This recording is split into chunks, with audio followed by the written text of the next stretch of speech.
Ask not what we all be can do for you.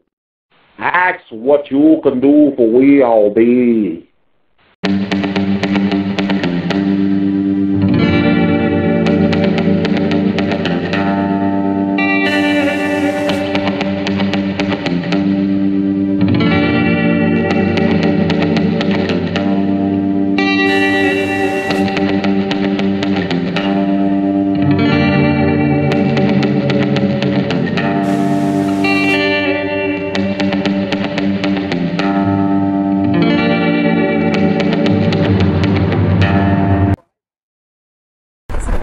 It's an honor to have Sister Pamela Means, the president of the National Bar Association, with us today in St. Louis to talk about what's going on with the Mike Brown situation. How you doing today, sister? I'm doing wonderful, and I am honored to be on your show.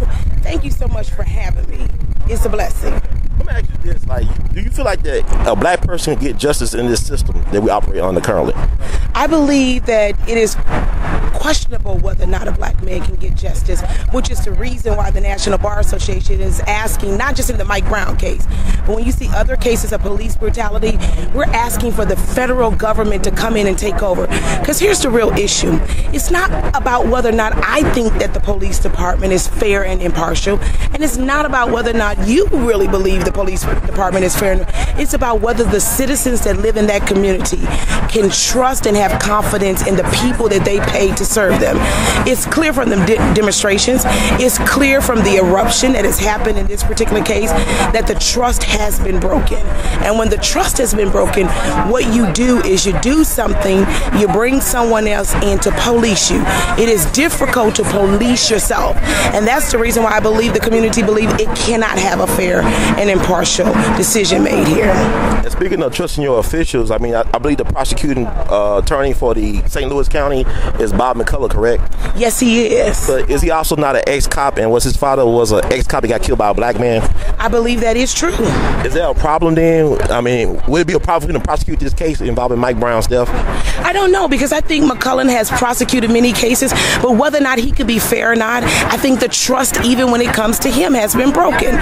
So it's not a matter of whether or not we judge whether or not he is or is not capable of trying the case. What we know is that the city of Ferguson, the citizens that sit in that community, feel like the people that they pay to police them are actually, to protect them, are actually policing them. And so it doesn't matter what McCullough says, it doesn't matter what the sheriff, the chief says. When the community has broken the trust, when the trust has been broken between the community, it can't happen. So McCullough could very well have prosecuted and had convicted police. He could probably pull out a list of individuals, of African Americans that were killed, that he had prosecuted. And I would say to him, McCullough, we're not trying to attack really your credibility. What we're saying is that communication is not about what is said by an individual. It's about what is received.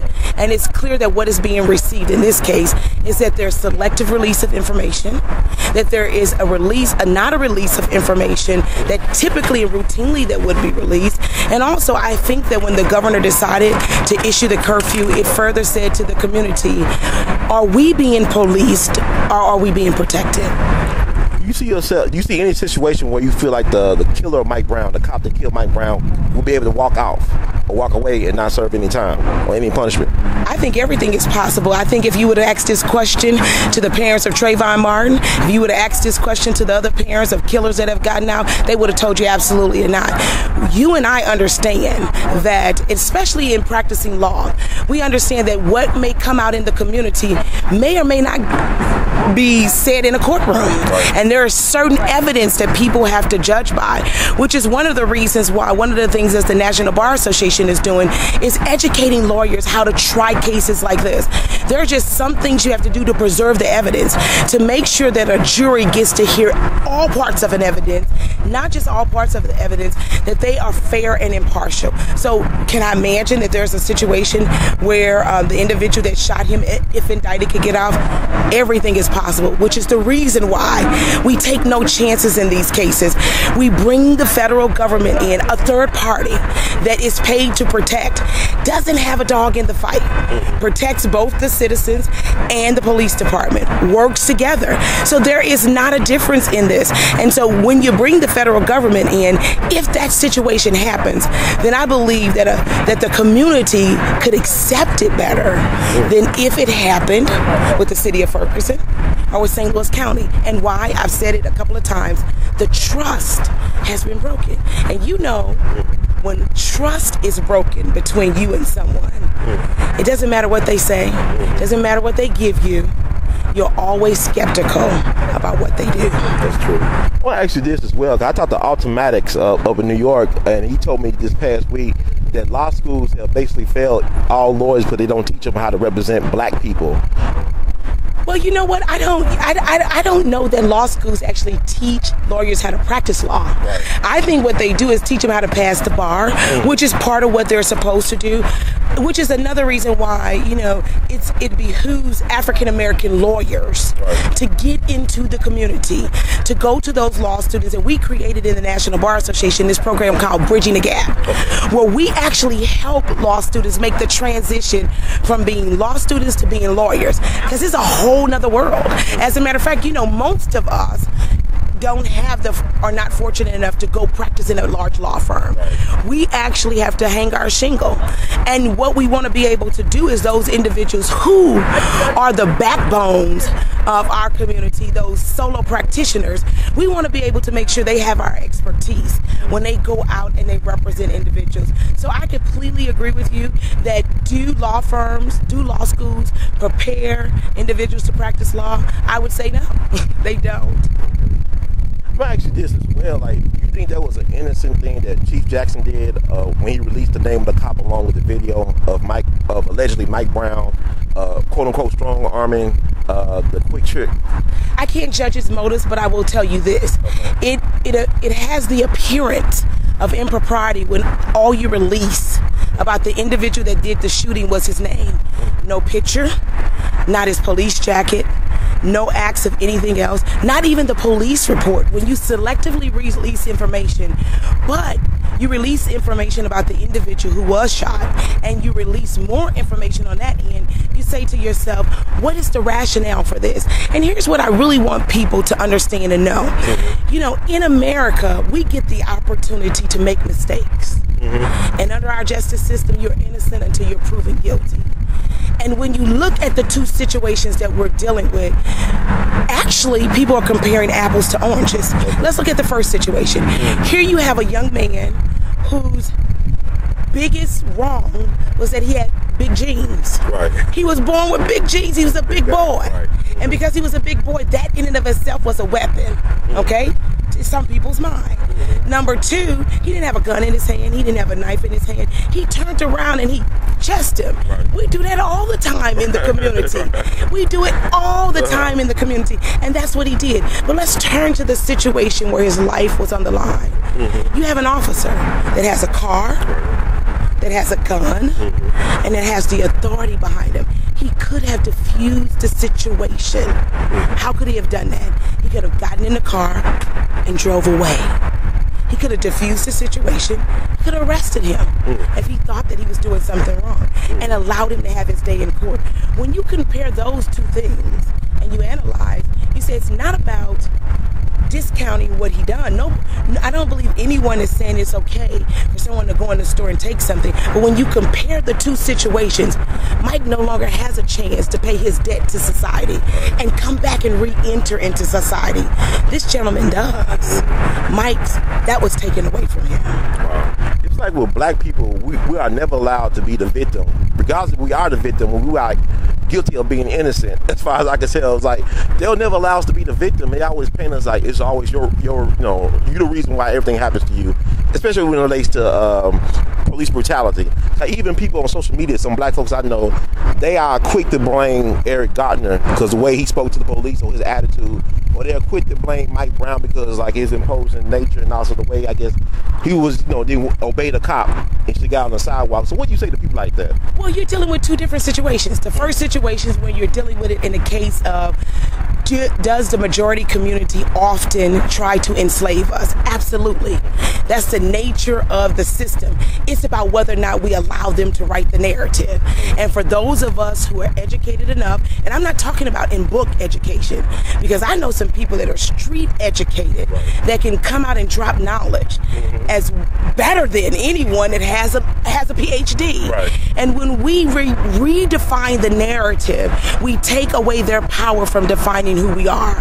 When we conduct ourselves in a manner that says, you won't speak to me in any kind of way, I know my rights, I won't allow you to turn the situation around, I won't allow you to spin the facts, we will deal with the facts as they are. The second situation you're talking about is psychological enslavement. And some of us, Carter G. Wilson wrote about this in The Miseducation of the Negro. What did he say? He said that until we recondition our minds, that we can be as free as we want to be, but we'll still think we're enslaved. He said if a man is enslaved and he's worked as a servant all his life in the house and he did nothing but exit through the back door, even when you tell him he's free to go through the front door, he'll still come through the back door. That is why I say that it's up to us who have the knowledge, whether from the books or from the street, to educate people to love ourselves enough to say police brutality in any form. It doesn't matter if I get up in your face and pump you, I shouldn't be shot because of it.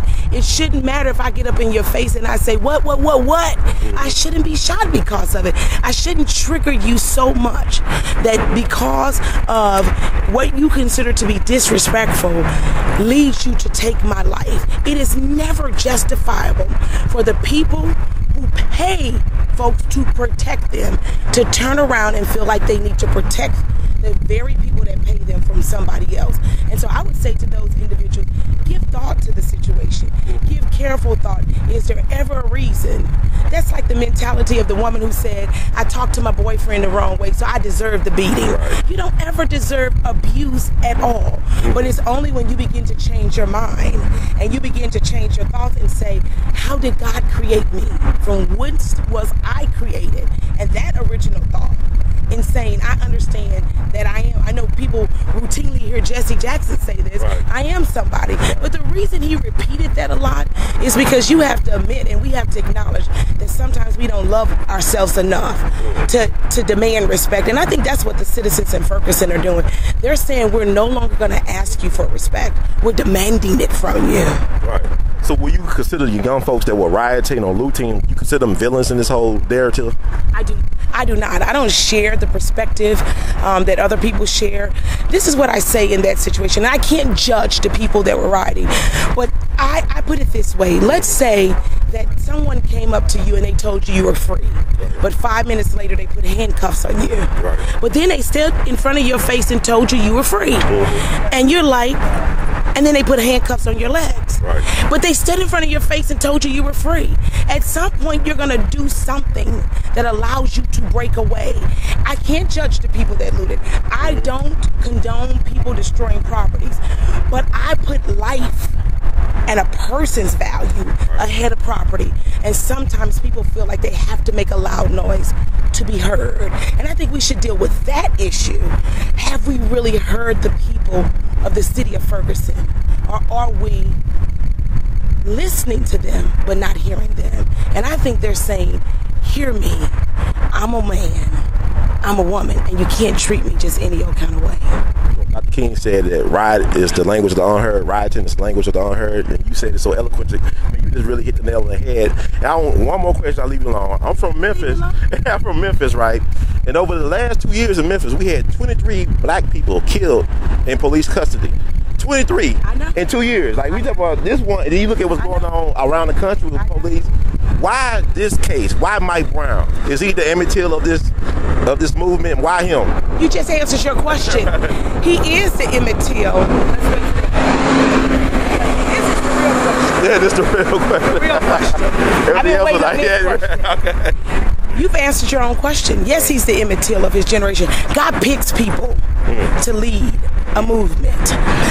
3 weeks ago at our national convention, the National Bar Association looked at this issue And we decided at that meeting, we held a town hall meeting because of what was happening with Garner. But one of my members, Darrell Washington, said to me, Pamela, this is happening across the nation. And this is the new civil rights issue. And if black lawyers don't stand up and do something, we won't have a pipeline to protect because there won't be anybody out there. So at the conclusion of that town hall meeting, what we decided to do was to launch an investigation of 25 cities. Memphis is one of those cities. And in that investigation, what we decided to do was to send Sunshine Act requests to those police departments and to ask them to give us all of their records related to anything dealing with alleged police brutality, from the chase to incarceration. Because a lot of people deal with the chase. They don't deal with what happens to people when they're incarcerated. And so we're looking at those 25 states. But I said to the members, it ain't good for us just to study an issue. We study everything.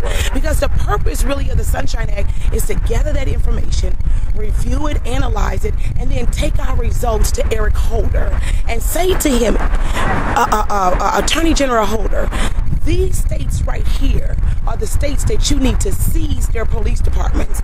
These states right here are states you need to go in and investigate. Because see, under federal law, the federal government doesn't just come in and look at a matter. There has to be some evidence of perverse and systematic abuse going on. And they won't even hear you unless you have the evidence. So as a lawyer, I can't just walk up to Eric Holder and say to Eric Holder, I know it's happening. Look what happened with Mike Brown. I got to take him some evidence or he's going to throw me out of court.